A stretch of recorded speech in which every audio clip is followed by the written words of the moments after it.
Hey everybody, welcome to the Social Media and Politics podcast, bringing you expert insights into how social media is changing the political game.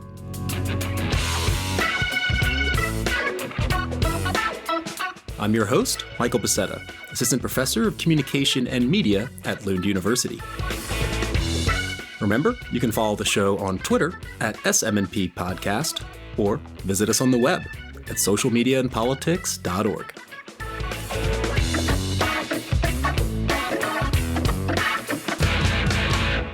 All right, y'all. Thanks so much for tuning in. Last month, President Joe Biden published an op-ed in the Wall Street Journal calling on Congress to enact bipartisan regulation around issues of tech relating to digital privacy, competition, and online safety. And this type of call from a president signals that this issue of tech regulation is something that's really bubbling up and perhaps entering soon into the policy space. And anyone who's been following these debates knows that the discussion has been around misinformation versus freedom of speech, and particularly in the US, is becoming really politicized along partisan lines. So my guest today is Adam Kovacevich. He is the founder and CEO of Chamber of Progress, which is a coalition of members of tech companies that seeks to advocate for progressive tech reform. And these type of trade associations is something we've discussed previously on the podcast, way back in episode 49. So if you want to get a little bit of background understanding in terms of how these trade associations work and what they do, you can dial back to that. But Adam founded the Chamber of Progress in January 2021, and it includes members that you've heard of: Amazon, Apple, Uber, Airbnb, and it's interesting, I think, that this organization comes together. Joe Biden's calling for tech regulation. Lawmakers are constantly bickering about misinformation versus free speech. So I wanted to pick Adam's brain about what are the sort of complexities in the tech regulation environment. I think a lot of people are asking, what should we do about big tech? How can it be regulated? So I wanted to pose these questions to Adam, who has a wealth of experience working in U.S. public policy around tech. He worked in the area for Google for 12 years, leading their U.S. public policy team and leading it at a time when you had these Senate hearings going on about election interference and the Cambridge Analytica scandal. So he has expertise both from the practitioner space and also now more in the advocacy space. So really interesting interview where we dive into actually what are American voters concerned about? What might it mean that American lawmakers are debating these issues? What consequences does that have in a more global context, particularly in Europe? And ultimately, what types of policies can actually be enacted? So without further ado, let me turn it over to Adam Kovacevich. Again, he is the founder and CEO of Chamber of Progress. Adam, thanks for taking the time out, and welcome to the Social Media and Politics podcast. Thanks for having me. So to start out here, can you introduce us to Chamber of Progress in terms of the coalition's mission and the type of work it carries out day to day?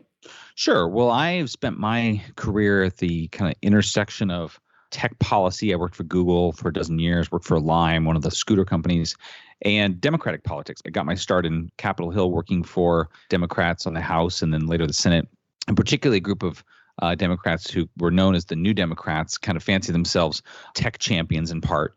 And that really kind of excited me because I've always kind of liked that technology, I think, has been a force for advancing a lot of what I consider to be positive, progressive social goals, bringing, more information in more people's hands, getting rid of information middlemen, getting services to people more efficiently in a more cost-friendly way. So that's always been exciting to me. But I know that the tech industry is big and it's powerful and it gives, some policymakers anxiety. And I think that's kind of natural and normal. So that makes a lot of sense. But, I think it's really important that we make sure we regulate tech in a way that still preserves what most voters like about it and benefit from it, while also making sure that we're cabining its abuses, that we're limiting its excesses, and that we're trying to get the benefits of technology in more people's hands. So that's what really we're all about. People know what a chamber of commerce does. They sort of fight for free markets. We're putting really a center-left spin on that by saying that, we're for profits, but we're also for societal progress as well.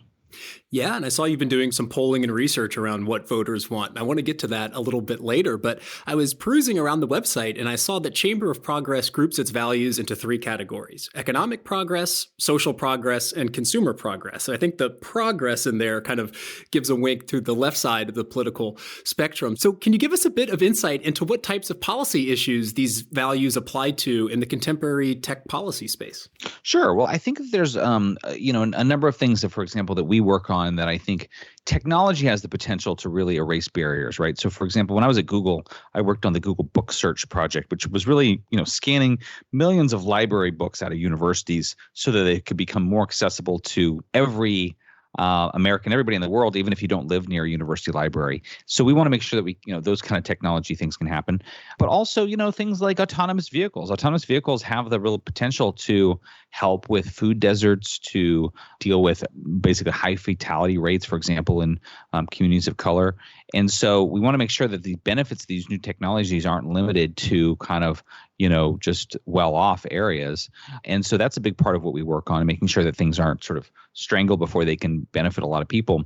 But also, like, we're believers in the power of government. So we're not a free market organization or libertarians, like just, hands off. Like, one of the best things the government did in the last couple of years was the big broadband investment that was made in the infrastructure bill that President Biden signed, was passed through by Congress. But, also things like the Chips and Science Act, which Congress passed last year, which invests in domestic manufacturing for semiconductors. These are like really positive steps by the government. And we want to see more of that. We just think like there's a huge role for the government to play in bringing more investment and more digital jobs and bringing these benefits to more parts of the country. And also, I think on top of that, we're proud Democrats, so we are supporters of democracy, inclusion, diversity, voting rights, reproductive rights, and also, generally supportive of a bigger social safety net. I think most people in the tech industry support probably higher income taxes to support a bigger social safety net. So that's kind of how we look at our work overall. Well, I can definitely say thanks for, the Google Books project. I'm sure some of the listeners as well have used that quite a bit. But I'm curious because I saw that the Chamber of Progress was founded by you in January 2021, which coincides with Joe Biden's administration kind of coming in and replacing a Republican administration. And so I'd like to ask, why is a progressive tech advocacy coalition particularly needed now? And is there some kind of timing that goes with that change in administration, or is that just a coincidence? Not really a coincidence. I think one of the things that I had been observing over the last couple of years is that I think for a long time, Democratic policymakers treated tech as kind of like their industry. They generally like the tech industry. And then I think when Trump got elected, many of them shifted to a much more negative posture. So I like to say sometimes that I think the Democrats and the tech industry had a very long honeymoon, but now the tech industry is leaving its dirty laundry on the floor and Democratic policymakers want a divorce, right? The reality is that what we need is relationship counseling. What we need is, which is regulation, right? Which is to say, okay, what problem do you have? Let's work out a solution to that. But the last couple of years, I have been surprised. I see some Democratic policymakers adopting kind of a view that, what tech companies are doing is sort of inherently suspicious or predatory or, harmful or anti-competitive. And I just don't think that's where voters are at. I really don't. I've seen a lot of polling evidence to suggest that there is no, people sometimes talk about the techlash, backlash against tech. Among Democratic voters, there is no techlash. That sentiment towards tech has remained consistent and consistently positive. There is a Republican techlash, but I believe that's been driven by, pretty relentless cultural attacks by Fox News and Donald Trump on the tech industry. So I think that's a different thing. And I was just interested in doing something about it because I just feel like, Democrats are having a conversation amongst themselves about how to approach the tech industry. And my own view is that most Democratic voters are pretty happy with tech services, or they'd love to see more tech, jobs come their way. So most people are not sitting around, marching on Washington angered about what the tech industry is doing. And I just thought it was helpful to bring a little dose of reality to that conversation.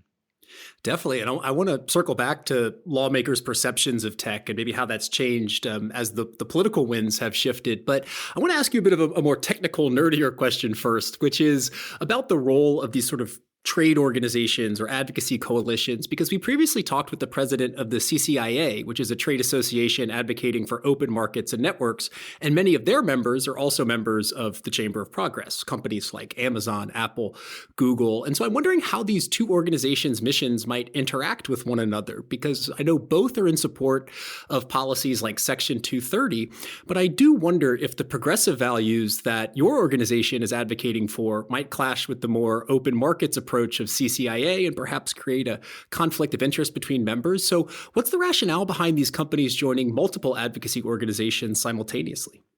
Yeah, well, I know CCIA quite well. I've worked closely with Matt Shears, who runs it, and many of the staff members at CCIA, and I have great regard for CCIA as an organization. On the vast majority of issues, we are in violent agreement with each other. And so I don't think there's a clash substantively in terms of how we view issues. I think, when I was thinking about starting this organization, one of the things that I was observing, and I think is still true, is that politics is incredibly tribal right now, right? So a lot of what policymakers are doing is assessing kind of, is something good for kind of my team red or team blue? And, you can kind of bemoan that, but I think that is just the reality. And so I really, wanted to be able to speak to my fellow Democrats and to inject ourselves more narrowly in this conversation that Democrats were having amongst themselves, as opposed to kind of apply a traditional bipartisan approach, which is, how most traditional trade associations operate. So I think that's been valuable, because I think that, I think there's a good argument, for example, like, let's say you're really, you care about paid leave, for example, right? Are big tech companies good or bad for that cause? I'd argue they're great for that cause, because frankly, they have some of the best, most generous leave policies in the country. I think that's inspired many companies to follow their lead. I think you could argue the same is true of environmental protection, ethical approaches to business, responsibility and content moderation. And so I think that for a lot of end goals that Democrats care about, I think that there's a strong case that the tech industry is advancing a lot of those goals. And I really wanted to be able to speak narrowly to the concerns of Democrats. Yeah, and I want to pick up on that. But the reason I was asking about CCIA is that your organization and theirs are sort of the only kind of trade associations or advocacy groups that I know that are looking at tech at a sort of broad, big tech company level. But because this podcast is focused on social media, I was just curious to check out the different members. And I saw that there's a lot of overlap between CCIA and Chamber of Progress when it comes to like broad tech companies, but not when it comes to social media. Many of those platforms are members of CCIA, but not Chamber of Progress. And I wonder, is there a reason for that? Or is that just a difference in membership? I don't think there's a big difference. For example, we both had Twitter as members. We don't any longer. I think they've been going through a lot of changes at Twitter, as I think it is well documented. We've had Meta as a member, and I think we'll again. So I really don't think there's been a big gap there, to be perfectly honest. And I don't think there is a gap in terms of kind of our work on these issues. Okay. Yeah. From where things stand now, it looked like there might be something there. But can I ask you about the sort of global reach? Because you were mentioning a lot about politics being tribal and sort of the red versus blue dynamics of tech politicization and potential regulation. And I wonder to what extent this carries over to a more kind of global perspective, because we often talk about how these companies are, many of them, based in the US, particularly in California. And so I wonder do you think that these tribal dynamics have spillover effects for more global politics, and sort of how is that negotiated between the policies made here in the US and the fact that the companies are headquarters here? I mean, do these red-blue dynamics apply also kind of one-to-one to right-left wing in Europe, for example? Oh, wow. I mean, I think that's a really great question. And I'll be honest that I have less of a sense for, intra-political dynamics among, other countries' politics, right? Because I think I look at, for example, like the UK, and I think like the UK government has mostly been pretty aligned with respect to internet regulation. I don't see UK policymakers having much of a debate amongst themselves. It used to be that within Europe, for example, you had, kind of a Northern Europe UK bloc within the EU back when the UK was in the EU. That was generally, and Ireland, I think, was part of this too, that was, a little more pro-business, a little more free markets, and they would often be, in opposition to kind of a Germany, France, Italy bloc that was, definitely more pro-regulatory towards tech. So I think in some ways, like that might have been kind of a European version of what we see in kind of the U.S. red versus blue. I think that in some ways, like for example, this idea that Republicans when it comes to social media, I think want platforms to moderate less or not at all and allow almost everything, and Democrats want platforms to moderate more. I think what you see certainly like, there's certain governments around the world like Bolsonaro in Brazil that more conform to the kind of Republican approach. But I would say probably more of them are pro-censorship of a different kind, pro-moderation. They all have different things that they care about. But that I would say you tend to see fewer kind of countries analogous to the kind of the Republican take. Yeah, definitely. And then, of course, there's also these, intra-Europe differences. But I was just wondering if there's a sort of power center dynamic of if policies happen here, maybe they have reverberating effects where governments necessarily don't align with those values. Well, I think content moderation is speech and content moderation is a hard one to find any kind of global alignment on, because it's so closely intertwined with culture, right? We have, of course, in the U.S., such a strong kind of free expression culture, and the First Amendment really prohibits most kind of government limitations on speech. And so, a lot of things run into a First Amendment buzzsaw. I'll give you an example. Last year, the states of Florida and Texas, the Republicans in those state legislatures were upset about content moderation on Facebook and Twitter and Google in a way that they believed was kind of anti-conservative. They passed laws saying that these platforms couldn't moderate content based on the content of the person's speech, right? And that is blatantly unconstitutional. I mean, that is a clear violation of platforms' own First Amendment rights, right? So in this case, the relevant law is, can the government actually tell Facebook or Twitter what they can and cannot carry? In the U.S., that's a pretty clear no under the First Amendment. But in other countries that don't have a First Amendment, most of the world doesn't, that would be a closer call. So I just think that that's definitely a unique kind of norm that we have. Interesting. Hadn't thought about First Amendment protections applying to platform companies themselves. Oh, absolutely. Well, I think this is one of these things where the right, people on the political right here in the U.S., when they see somebody's content being removed, they'll say, well, that's a violation of my First Amendment rights. No, you don't have a First Amendment right for the New York Times to publish your letter to the editor. You don't have a First Amendment right for Twitter to publish your tweets. These are private companies. What is also true is that the platforms themselves cannot be bound by government rules. That's what the First Amendment's about. What the First Amendment is about, the government not being able to tell the New York Times what to do. Same thing for being able to tell Twitter what to do. And so I just, I think that people just get this wrong, particularly people on the right. It's either ignorance or it's a blatant misrepresentation of what the First Amendment actually protects. Interesting. So why don't we move a little bit to the insights that you've been looking at in terms of what voters are thinking about in terms of tech regulation? Because President Biden has recently called on Congress for more action on Section 230 and antitrust reform. And I saw that you recently gave a presentation on this. And in particular, you showed how Pew Research data suggests partisan differences in views on big tech. And you've also been commissioning polling on midterm voters' views on tech regulation. So could you outline for us what your research and polling has found in terms of where American voters stand on tech industry regulation? Sure, happy to. Part of the reason why we're interested in doing this is because I think there's a lot of very surface level polling of this question that often says, do you think the tech industry ought to be more regulated?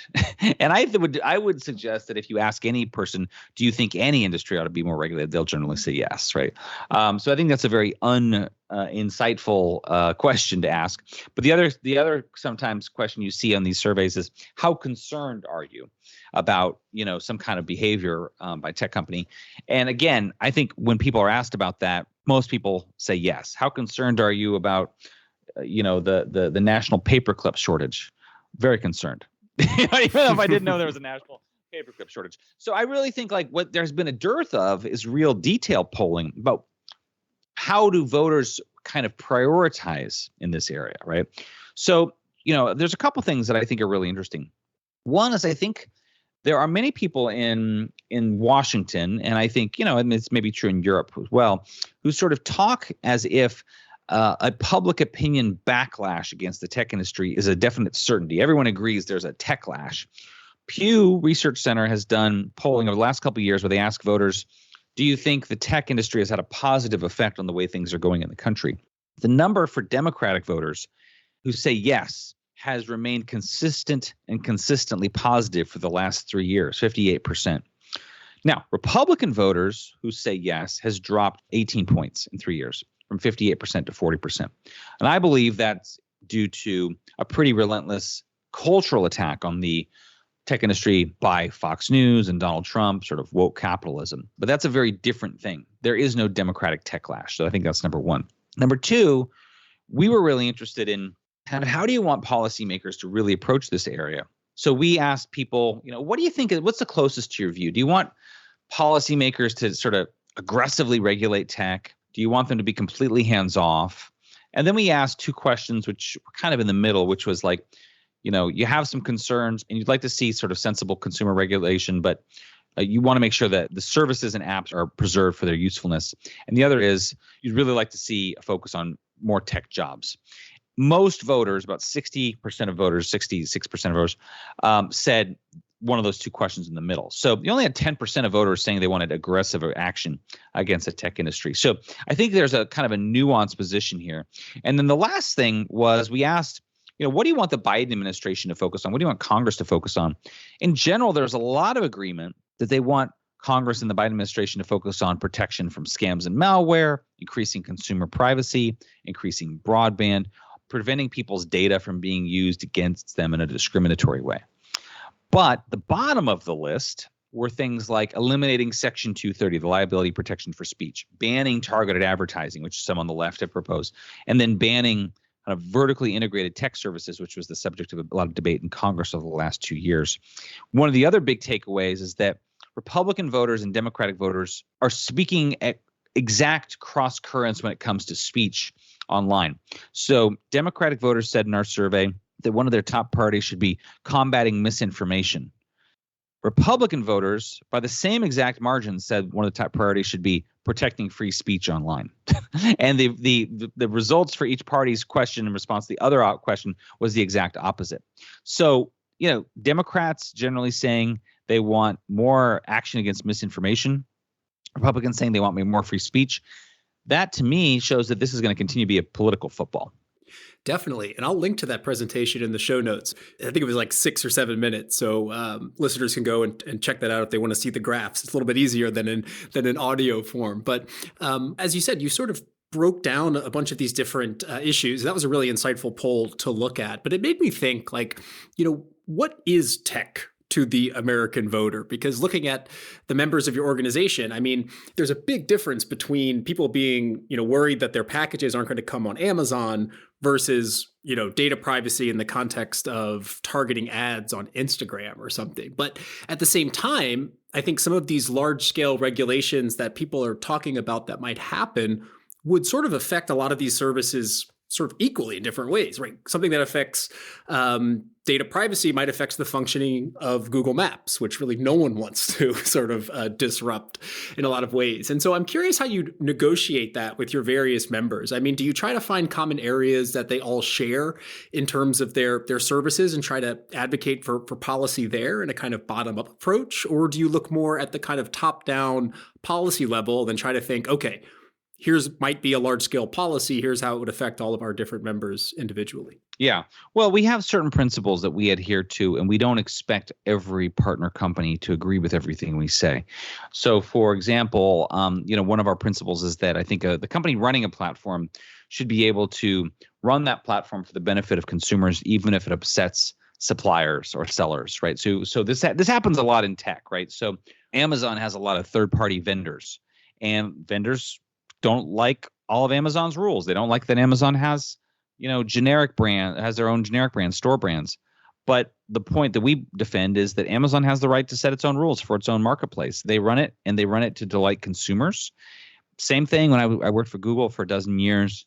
there can only be one best search result. And the top of the Google search results, search is a zero-sum game. And Google is making its best effort to try to figure out what's going to be the most relevant result for the consumer. But it's subjective. There's no one right answer. And of course, a lot of businesses would love for them to appear more favorably in the Google results. Is that a matter of national regulation? I don't think so, because I don't think there's I think that the services should be able to delight the consumer, and B, there's no way to keep every supplier happy. So I think that's really important. Look, I think you're absolutely right that like there's a little bit of a gap, because I'm not sure that people may or may not think of Amazon as a tech company. I think of it more as a shopping company. I think as far as Washington goes, they think of big tech as a group, right? Google, Amazon, Facebook, Apple. Sometimes Microsoft. They think of that as a group. The reality is that those companies, their business models are all pretty different from each other. And that's I think, a truth that is sometimes lost on kind of policymakers.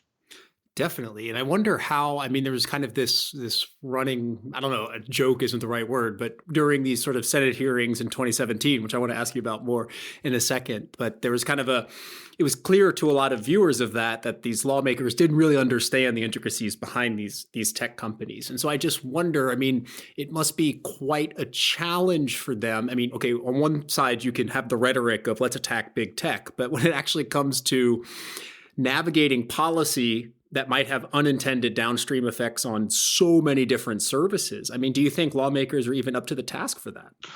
Well, I think it's our job as an organization to kind of help them be aware of that, to be perfectly honest, which is I think that one of the things I think is underappreciated by policymakers is the way, for example, that every big tech service is kind of, in some ways, a little bit of a platform for other companies' success, right? There's a lot of Instagram influencers. There's a lot of, Facebook sellers. There's a lot of Google-based businesses, a lot of YouTube-based businesses. Same for Apple app developers.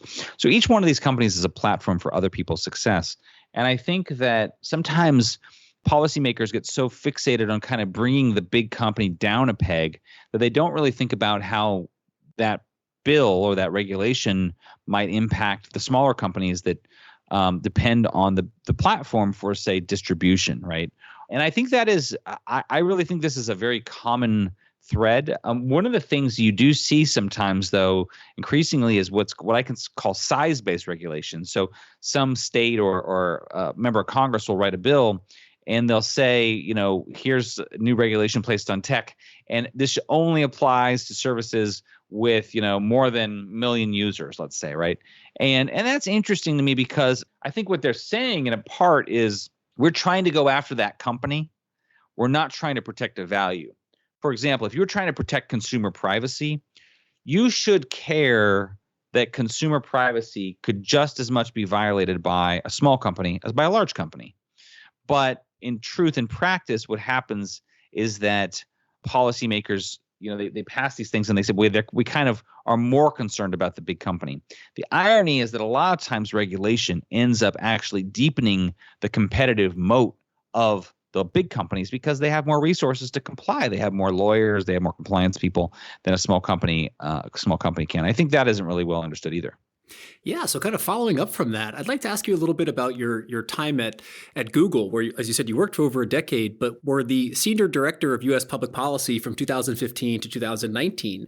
And that time period covers when lawmakers were calling up major tech companies to testify about election interference, with those particular focus on Facebook, Twitter, and Google. And so I was watching a good chunk of those Senate hearings, and it seemed that a lot of the questions— Oh, my condolences.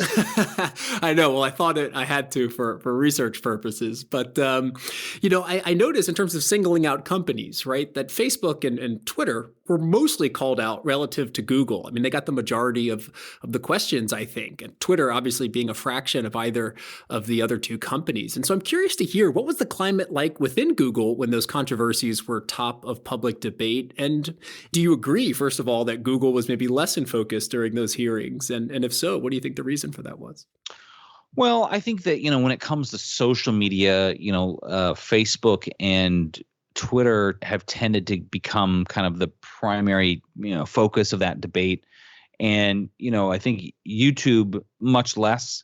I don't know why that is, to be perfectly honest. I think that it's just kind of one of those interesting things that's happened. But, on the one hand, I think there's probably a human tendency to think, well, thank God policymakers are not going after us right now. They're going after somebody else. I can understand that. On the other hand, in my view, the wiser take is they're going to come after us next, right? That we're next. So I don't think there's a lot of relief, because the reality is that I think, look, all these companies are so big and are in so many different things. They deserve to be scrutinized. And, and I think that is absolutely true. And so I don't think it's at all outrageous even for, governments to scrutinize or discuss regulation. It makes sense. What we should argue about is what kind of regulation we should have. I think that, to me, is a more worthwhile conversation, which is to get past the kind of, big tech is bad and powerful and we got to do something. Just let's do something, anything, and really instead focus towards what should we do? What is the problem that consumers are facing? Yes, I want to end on that, but I have one more question before that, which is about this sort of change in lawmakers, either their attitudes or their focus on this topic. Because in academia, it's kind of now cliche to open up a paper by saying, everyone was praising social media during the Arab Spring, and now they're sort of criticizing it because of the events after 2016 with Cambridge Analytica and Russian disinformation. So I think you have kind of, I would say, three broad phases. You have this sort of tech companies are the harbingers of democracy in the Middle East and can promote revolution. Then you had, oh no, there's disinformation. And now you have this real politicization at the policy level, getting into policy discussions. And I wonder, it seems like, to me at least, that there was a delayed effect from this post-2016 aftermath to sort of here we are today. And I wonder, do you think that there's a connection there in terms of really putting this on the agenda for lawmakers, and then something in between that really changed lawmakers' perspective? So that's a convoluted. No, it's a great question. I think one of my own views is that I think for Democrats, I'm a Democrat in this way, I know best. I think a lot of Democrats went from thinking the internet was this amazing thing that we used to elect Barack Obama, right? People forget Obama really, really successfully used the internet to fundraise and organize. To, now the internet is this thing that the Russians used to elect Trump, right? And I think that it took too many of them down a path of, just techno pessimism, right? And in a way that I think caused them to be much more negative than I think their own voters are. And I think that was a mistake, right? Obviously, there were bad things that happened with the Russians, and hopefully will never happen again, because now the companies have invested a lot of energy and resources into preventing that from happening again. I don't think it hasn't happened subsequently. But I think there's also an argument that if you're familiar with something called the Gartner hype cycle, the consulting firm Gartner about 30 years ago invented this thing called the hype cycle. And they say is like every new technology goes through a pretty standard progression. There's what they call, the first thing is a kind of a technology trigger. Oh, new technology emerges. So social media. The second phase is the peak of inflated expectations. This thing is going to bring us closer together. We're going to use it for activism and whistleblowing and, Arab Spring, as you said, that's wonderful. The next phase is what they call the trough of disillusionment. Somebody figures out how to abuse the new technology. So you think about, the Russian attacks, Cambridge Analytica, and so forth. And then the next stage is what they call the plateau of productivity, which is between the peak of inflated expectations and the trough of disillusionment, which is to say that every technology is neither as amazing as its peak hype suggests, nor as terrible as its lowest moment suggests. And I think if you were to look honestly at social media and the creator economy and online activism, I think you'd still see way, way more good than bad. That doesn't mean, however, that we should be naively optimistic about all of its uses being good. And it also means that we should have really good processes in place, both in company content policies, trust and safety, content moderations, and yes, also regulation to prevent the excesses and the abuses and the violations so that social media can continue to be net positive. And I sort of think about that as that I don't think that you can get to that plateau of productivity. That peak of inflated expectations gets everybody excited. The trough of disillusionment gets everybody kind of disillusioned. And then you get to like kind of the middle ground. I view those earlier steps as frankly essential steps to getting to this thing is here. It'll always be with us. We have to use it responsibly. We got to make sure that we prevent the bad use cases. Yeah, I totally agree. I think big picture, we're looking at a net positive of tech on society and social media in particular. But, wrapping down here, I'd like to ask what you think should be done about tech regulation, but perhaps not in the traditional way. What I mean is, I think your polling shows that whether it's countering misinformation or not moderating or promoting free speech is really the sort of top issue for voters. And I think politicians are sort of picking up on that. And so, my skepticism as an academic is that misinformation probably doesn't have that much net effect on voters' attitudes as maybe the public debate makes it out to be. And we also know that from a tech practitioner side, that countering any type of misinformation or even allowing for full free speech is technically rather unfeasible. So my question is, what do you think should be done about tech regulation in a way that's A, valuable, and B, actually feasible, given the current configuration of party control across the three branches of government? I think my general feeling is, rather than sort of go in search of the problem, regulation works best when it's responding to a problem that is widely felt and where there's a lot of agreement on the solution. So I like to use an analogy from actually two other industries. One is the airline industry. In 2008, there was an epidemic of people getting on commercial airlines. Then they would leave the gate and they would sit on the airplane tarmac for like 4 hours, 5 hours because of delays. Those days. Right? Yeah. And there was that year a massive outcry on the part of flyers and passengers who were also voters. And they put all this pressure quickly on Congress. The FAA then passed what they called the 3-hour rule, 3-hour tarmac rule. And it worked. It was a regulation that worked. The problem basically went away within a matter of months. And that was a good example of public demanding something, getting it. Another good example for me is for a good 10 years, voters have been telling Congress they'd like Medicare to have the ability to negotiate the cost down of certain prescription drugs. And last year, Congress finally did that. But over the objections of the pharmaceutical industry, which spent hundreds of millions of dollars opposing it for a long time, but it still passed. And it passed because it was popular. It was something that people organically wrote to their congressperson about, right? And so I think when those kind of moments happen in tech, where there's clear problem felt by consumers and there's a lot of agreement, then there will be regulation. But right now, a lot of the ideas that get put forward in proposals are either put forward by, say, other industries or other companies that get disrupted, or by policymakers who I think are, kind of have a much more negative orientation than the voters have. So I just think it's really important to be careful about kind of regulating sensibly and in response to, what consumers pinpoint as their pains. Definitely. And I think, what I take away from this conversation is that there's so many complexities here to it. And I think that as this conversation is really unfolding and will probably get more heated in the coming months, I think it's good for listeners to have this type of eagle-eye perspective from an expert like yourself on really what can be done and what are the complexities of the issue. So Adam, thanks so much for taking the time out and sharing your insights with us. Thanks for having me. I've just been speaking with Adam Kovacevich, founder and CEO of Chamber of Progress.